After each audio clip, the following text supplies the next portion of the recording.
हरियाणा में सीएम का चेहरा बदलने को लेकर राज्यसभा सांसद रामचंद्र जांगड़ा ने एक बड़ा बयान दिया है। उन्होंने कहा कि पूर्व मुख्यमंत्री मनोहर लाल बुजुर्ग हो गए थे, इसलिए युवा नेता नायब सिंह सैनी को प्रदेश का सीएम बनाकर मौका दिया गया है। हरियाणा की सियासत में भूचाल नहीं आया, बल्कि शांति से केंद्रीय नेतृत्व ने फैसला लिया है। अब नायब सिंह सैनी के सीएम बनने से विकास की गति लगातार जारी रहेगी। आपको बता दें कि दरअसल राज्यसभा सांसद रामचंद्र जांगड़ा चरखी दादरी के जनता कॉलेज में आयोजित दीक्षांत समारोह में बतौर मुख्य अतिथि पहुंचे थे। शिक्षा के साथ साथ दीक्षा जरूरी होती है। अगर आदमी केवल शिक्षित है और दीक्षित नहीं है तो उस शिक्षा का भी कोई औचित्य नहीं है।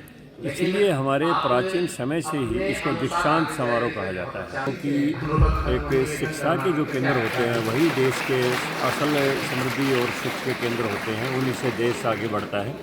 तो अपने सांसद निधि से मैंने यहाँ पर 11 लाख रुपए देने की भी घोषणा की है। वो हम अगले सत्र में जैसे ही हमारा प्रारंभ होगा वो भेज देंगे। भूचाल कोई नहीं आया, बिल्कुल शांति से बदलाव आया है, कोई भूचाल नहीं आया है। और ये भारतीय जनता पार्टी में ये तो गुजरात में भी हुआ था और ये त्रिपुरा में भी हुआ था और उसके सकारात्मक परिणाम आए हैं। और जैसा माननीय मुख्यमंत्री जो रहे हैं हमारे पहले मनोहर लाल जी, उन्होंने अपने संबोधन में कल ही कहा कि मैंने तो 1.5 साल पहले भी कहा था कि किसी युवा को नेतृत्व दो, मेरे 8-9 साल बहुत होते हैं जो अपने परफॉर्मेंस के लिए। तो अब वो 70 साल से ऊपर हो गए, तो अब उनको बदल दिया है कि युवा को नेतृत्व दे दिया। और उम्मीद है कि नायब सिंह सैनी जी अपने आगे भविष्य में बहुत अच्छी पारी करेंगे।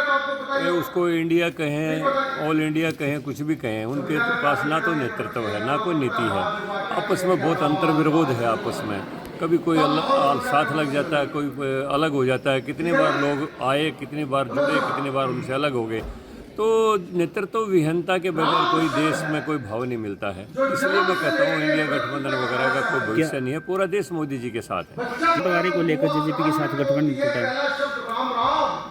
देखिए, हमारी एक राष्ट्रीय पार्टी है और एक विचारधारा के साथ चलती है। उस समय हमारा कोई चुनाव पूर्व समझौता नहीं था, केवल सरकार बनाने के लिए बाद में गठबंधन हुआ था।